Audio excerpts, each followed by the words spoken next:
Our next speaker's company certainly needs no introduction. Facebook is in 800 million homes and growing. We saw earlier today half of Canadians use Facebook. 16 million Canadians use Facebook. Steve Irvine is the senior business manager. That's the senior business leader, rather, for Facebook, and he's going to share some of his thinking with you right now. Steve Irvine. Oh, and right after that, lunch break, we'll be back at 1:45.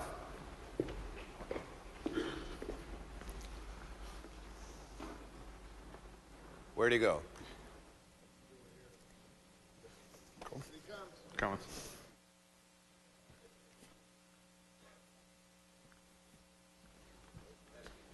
I was going to say.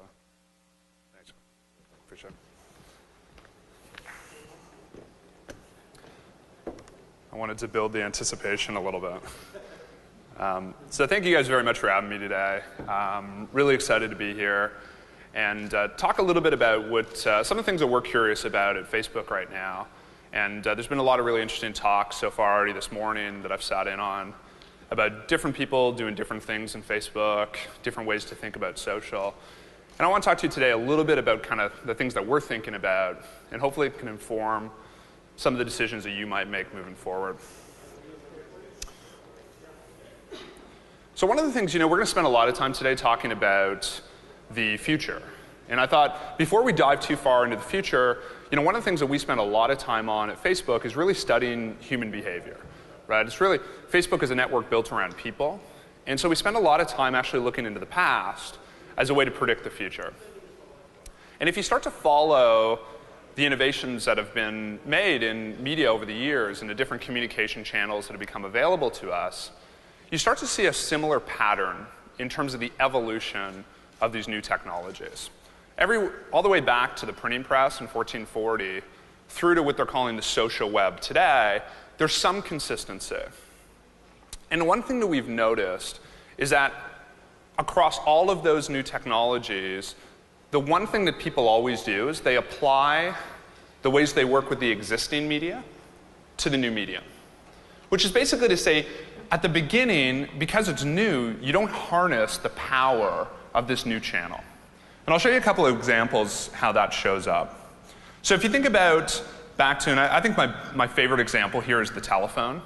So when Alexander Graham Bell invented the telephone and he was first pitching it out to people, he didn't pitch it the way that we expect him to, based on our use of the telephone today. He actually pitched it as a broadcast vehicle. So he said, wouldn't it be great if we had a telephone on a big stick in the middle of a religious ceremony, and people could call in from all these different locations and listen to that broadcast, right? And obviously, based on our use of the phone today, we understand that there's way more opportunity for two-way dialogue and have much more personal interaction. But at the time, that's what they were familiar with, and therefore they applied those techniques to that new medium. And I think we've seen this happen continuously as we go through time, and it's happening today. When the web first evolved and first came out, all we did is we took print and we basically copy and pasted it onto the web.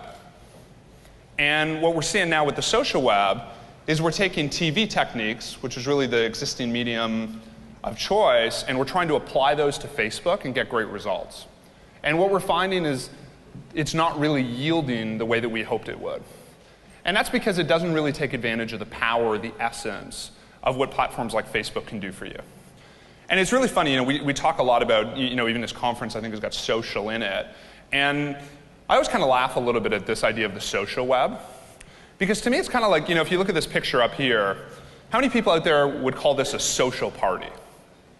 Hopefully few. It's just a party, right? And the reason why we don't put social in front of it is because it's inherently social. We understand that it's a social experience. We don't need to call it out specifically. And I think that's what we're going to look back, 5 or 10 years from now. We're going to look back at the web and this idea of the social web, and 5 or 10 years from now, it's just going to be called the web. And it's going to be social. It's inherently social. And it's just part of the evolution that we would expect as we start to get more maturity in the web. And so if we were to kind of break that down into 3 different phases, there's really been this evolution of the web since it started in the early 90s. You know, in the 90s, it was really all about browsing. So I think many of us in the room can remember going back and going onto these big portals and just kind of clicking from link to link, looking at different articles. And that was really the experience if you were on the web in the 90s.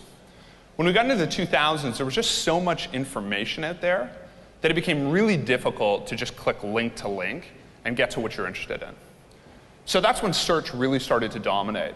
And this is, you know, categorized as really the time where the web got organized by pages, right? So now all of a sudden I could go in there, it was really nicely organized, I could put in my intent, and it would show me the pages that were best correlated to my interests. And now what we're starting to see in this decade is really a shift towards discovery. And this is part of a larger movement in terms of the web reorganizing around people. And the reason the web is reorganizing around people is that the web is starting to map closer to the way that we behave in the real world. If you think about your interactions, a lot of ways we govern ourselves around the people that matter to us in our lives. And now what we're able to do with platforms like Facebook, you know, most Canadians that are on Facebook, the first thing they do when they wake up in the morning is they kind of roll over, they grab their phone or their tablet, and they check out their Facebook newsfeed. And it's become almost a personalized newspaper curated by your friends and family, letting you know of new things that you may be interested in. And it's your way of discovering content. So I don't go onto the web in the morning and say, I've got a specific interest. I go on and I learn about new music. I learn about a new vacation spot. I learn about a news article that I might be interested in through the eyes of people that matter to me and that know me the best in this world. So it's an extremely personalized and very relevant experience. You know, people at Facebook sometimes talk about us delivering 845 million personalized newspapers every morning. And it's really kind of what it's come to. And a lot of this change, you know, why is this taking so long for us to get to this idea of a social web? And I think a lot of it has to do with this idea of authentic identity. And when we think back to the early days on the web, you weren't yourself when you went online, right? It had a lot of promise of being able to connect, you know, one-to-one with people and two-way dialogue, but who were we connecting with? You know, I know for me, I wasn't Steve Irvine online in the 90s. You know, I was Surfer Dude 112 or, you know, Muskoka Girl 59, which wasn't my handle, by the way. But you hid behind these handles, right? And you weren't connected to your real friends online. You know, you went into chat rooms and discussion boards. You made a post. Nobody responded to it. It was a really hollow experience, right? And obviously that had a big impact on what you could do as marketers or what you could do to communicate with these customers online. And now what we've seen is, you know, this is a great example. So this is a colleague of mine, or a former colleague, Andy Sparks, and this is what his profile looked like in the 90s. Gun Show 75, which I love. But this is what he looked like, right? Like, if you connected with him in the 90s on the internet, he was Gun Show 75, you know, and this is about as much as you could learn about him online. And let's compare that to what his profile looks like today.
So I assume that a lot of people in the room don't know Andy Sparks, But I think after looking at his timeline, you get a good sense of who he is.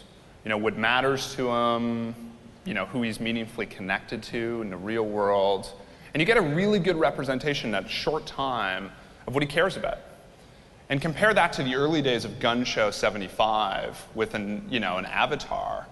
And you really start to understand how much our identity has changed on the web. And that creates a ton of opportunities for us. Because this is happening at tremendous scale. We now have over 845 million people on Facebook every month around the world.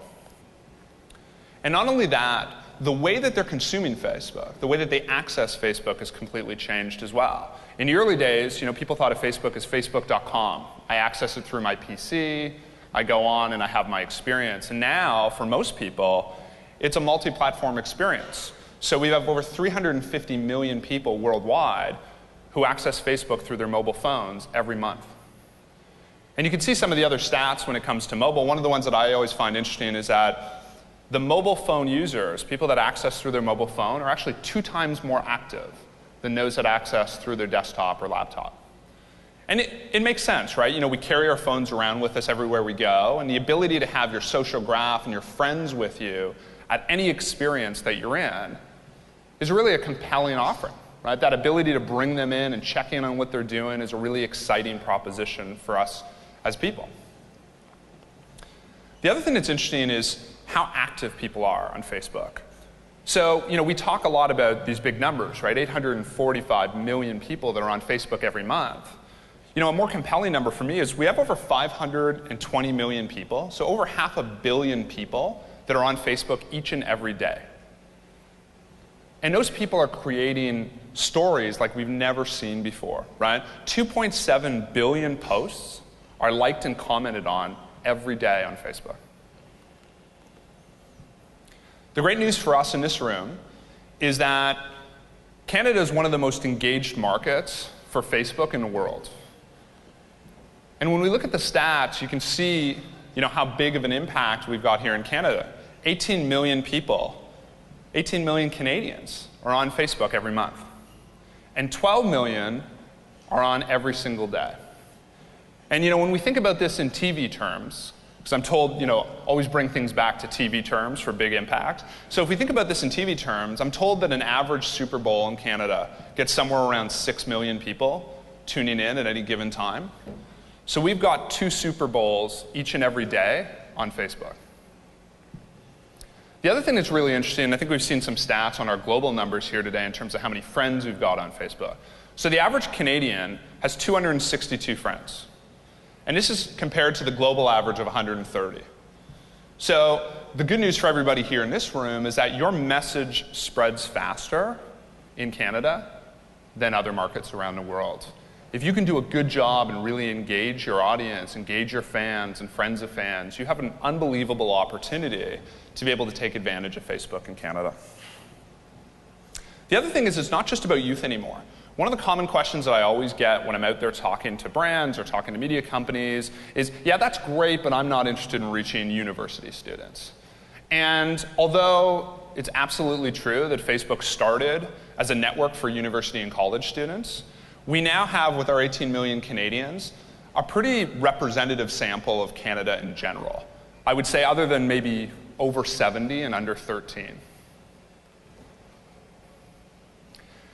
And the reason why, I was doing a talk a couple of weeks ago, and I said, the one thing that we do well, and it might be the only thing that we do well, is really this idea of the social graph.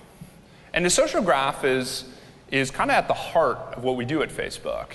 And it's this idea, a really simple idea actually, that says people want to connect with the people and things and places that are meaningful to them in their life. And this started off with us connecting to friends, right? So the ability to go onto Facebook, connect with friends and family members. And what we've seen it evolve to over the years is any meaningful connection you have in the offline world. Connection to brands, musical artists, politicians, celebrities, athletes. Anything that is important to me and that can help to craft my identity, I want to connect with on Facebook. And so the question becomes, how do we start to think about this as brands? How do we think about this as media companies? How do we take advantage of this opportunity? And I had a great conversation with a gentleman by the name of Andy Fennell about a year ago. He's the global CMO of Diageo. And he was talking about how he got his organization ready to take advantage of this opportunity. And the first thing that he focused on is he said, we have to think differently. As marketers in the past, he said, we used to, and this is the analogy that he gave, and I thought it was a really interesting one. He said, in the past, as marketers, traditional marketing was really like bowling, and we were the bowlers. And social marketing is really more about pinball. And so when he got into it a little bit, he said, in the past, traditionally, we were the bowler, the ball was our message, and we used to roll it down and literally try to bowl over the pins, which are our customers. And the better we did at bowling them over, the better results we got in marketing. And now he said, we got to change that mindset, because that mindset just doesn't work in social. Now we need to be thinking about it like playing pinball, where we launch the ball out, it kind of bounces around from person to person, gaining social momentum, and we just need to be ready at the paddles when it loses momentum to knock it back into play. And I thought it was a really interesting approach in how he kind of changed the mindset of his organization to take advantage of this opportunity. And what we realized, one of the core functions that I have for Facebook is I'm dealing with some of our bigger brands on a daily basis. And one of the things that I consistently hear back is, hey, motivating people to share is hard, right? And it's true. If you've got a message that you want to get out there, you've got content that you want to get out there, and you say, hey, I'm the #1 media company in Canada, and I want people to share that message. That's a difficult thing to do. But interestingly enough, supporting behavior that's natural, such as talking, is actually really easy.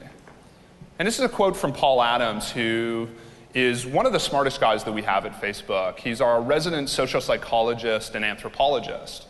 And what he does is he leads a research team that looks back at how media channels have evolved and really focusing on human behavior. And says, how do we at Facebook map as closely as possible to natural human behavior? Because that's ultimately where we think success will be for us and success will be for you here in this room.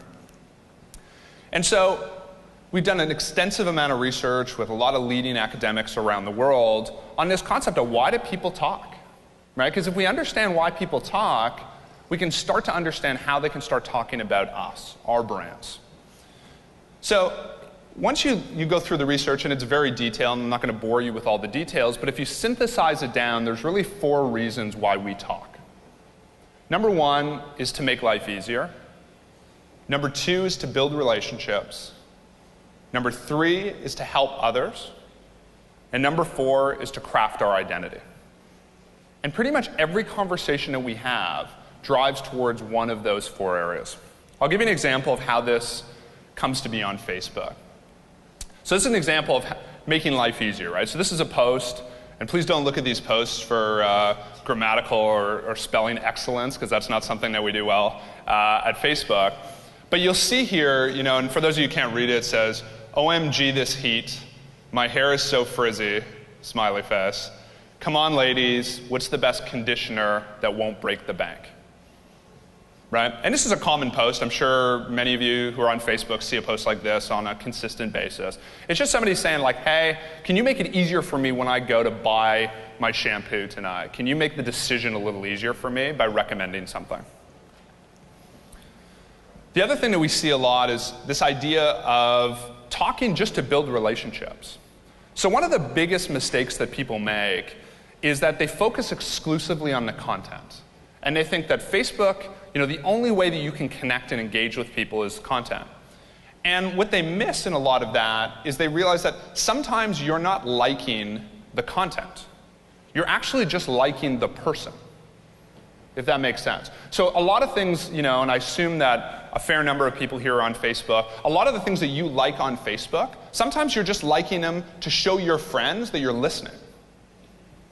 Right? And here's a perfect example of this, right? So Philip writes, you're getting old when you get excited to go to Costco, love that place and their 5-gallon containers of mayo, right? And then the comments that come down is, Pedram says, haha, I love Costco. And Matt says, you can never have enough mayo. which is a true statement, I think. But it's, there's not really, this isn't deep, profound thinking here that's happening. It's just a couple of people saying, hey, I'm listening to you, and they're trying to build the relationship with each other. And this happens a lot on Facebook. The third one is to help others. So back to our original comment from Jane, you can see once she posted, her friends come in, and they start to give recommendations. And this is where brands start to appear very organically in these experiences on Facebook. Right? So Amy writes that she swears by a particular brand. You can see Jackie comes in and says, I love Aussie 3-Minute Miracle. And this is where word of mouth really starts to kick in, and that brand mentions start to happen. And they're jumping in really just to be able to help Jane, their friend, make a more informed decision. And the last one is to craft our identities. So a lot of the things that we do in life, as well as a lot of the things that are represented on Facebook, are really to let other people know what we're all about. So we saw some great images earlier of Nike and the Nike Plus campaign. A lot of people like Nike, not even because they wear the shoes, because they think Nike is cool. And if they associate themselves with Nike, then all the brand traits of Nike, being athletic and being cutting edge, get transferred to them, and that's a very important part of me crafting my identity on Facebook. And here's an example of that with nail polish.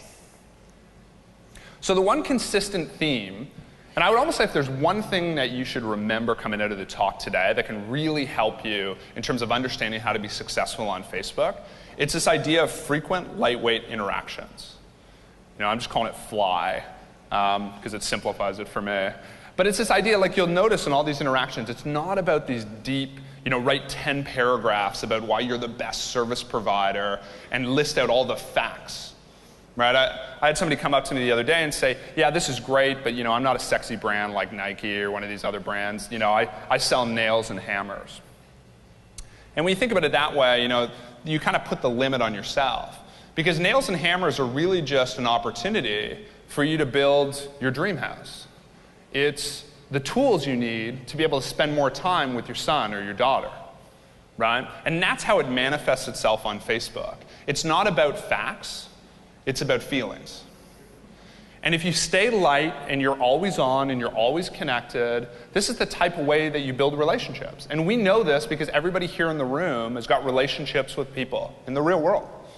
And the way you build relationships with them is you're constantly talking, but you're talking in really lightweight ways.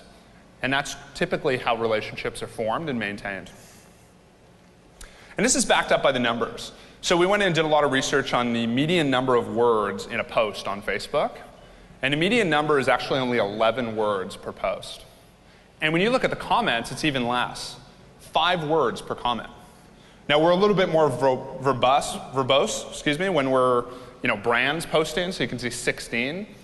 But still, it's short. It's 1 or 2 lines. It's not these deep paragraphs or page-long statements about how great your brand is. And we like to call this, word of mouth at scale, right? So typically when we think about the opportunity on Facebook, we think about 2 constituents, or most people do. They think about their fans, which are people that have liked your page, and they think about the rest of the Facebook population, people that haven't liked your page. And one of the main constituent parties that you miss is this idea of friends of fans, right? These are people that are 1 degree away from your brand, and they're connected through a friend. And what you really want to try to facilitate is how do I get my fans, who are likely loyal customers or consumers of your service, your product, how do I get them to tell stories to their friends that are going to get them to take an action they otherwise wouldn't take? Come to the concert that they wouldn't have come to, watch that show that they weren't intending to watch, or buy the product that they hadn't heard of previous to their friend letting them know about it. And these are some of the stats that Nielsen came back with. So Nielsen did extensive studies on what's the power of word of mouth. And this is passive word of mouth. So what they did is they took an ad on Facebook, and they compared it to another ad that had a friend's name in the ad. And they said, what's the difference when a friend's name or photo appears in the ad? And this is what they saw. 68% more likely to remember the ad, 2 times more likely to remember the message, and 4 times more likely to purchase. And this is passive word of mouth. This is just by seeing a friend's name attached to it. No endorsement. And this, when we start to think about how do we take advantage of this opportunity, one of the things that we talk about a lot at Facebook is this idea of social by design. And social by design is really a fancy way of talking about how do you put people at the center of your efforts. When you're building a new campaign, when you're launching a product, when you're thinking about one of the core services that you're offering, how do you start with social? As opposed to go and do something that we like to call sprinkling the salt, which is, you bake your idea, here are my TV ads, I'm ready to go. Oh, I need to put social on that, put a like button out there, buy a couple of ads. How do you bake it in from the beginning to be able to get better results? And I'm just going to show you a couple of examples of some brands that are doing some really neat things on Facebook about putting people at the center of their marketing efforts.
So again, we saw a bunch of different topics in there, food, music, entertainment, but it's about how do I bring friends into that experience in a very organic and natural way.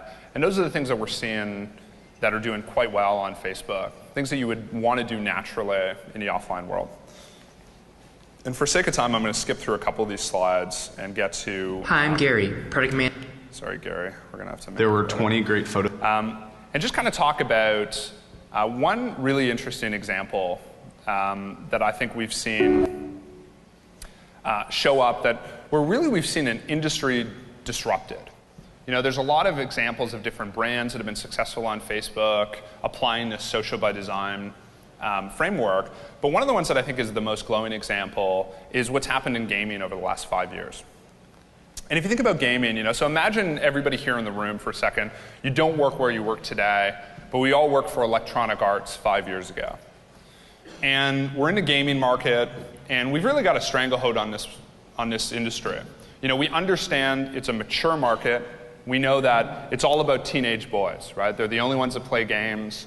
We know that it's also all about graphics, immersive experiences, like really getting into the consoles. And, we have the best designers. We have the best game developers. You can see on the left there, how rich it is, right? It feels like he's going to jump out of the screen and check me against the boards here. And a company comes in to talk to us called Zynga. And they've got the game to the right, which, we kind of look at and they say, hey, this is our idea. And we look at it and the first thing we see is the graphics, right? And we say, these graphics are terrible, right? This is like 1980s graphics. Like, who's going to want to play a game like this? Like, we know teenage boys need deep graphics, so they're definitely not going to touch this, right? Strike one. The second thing we notice is that as we go through this, and this is one of the scary things, is like, it's about farming. The first game is this game called Farmville, where I actually have to go and farm, right? It's like, what teenage boy wants to farm, right? This is like a terrible idea, right? So bad graphics, bad idea. And then the third thing, which we think is just like the worst, right, is that not only do you have to farm, you have to invite your friends in to be successful. So I can't just do it on my own as a guilty pleasure. My friends have to come and, tend to my crops or milk my cow when I'm not around. Like, and what an embarrassing proposition that is, right? To ask my friends to do this. So we kind of laugh them out of the room and say, good luck, we'll see you on the unemployment line in 30 days. And a weird thing happens. Zynga kind of goes and says, yeah, that stuff's all interesting, but the only thing that's really important is this idea of social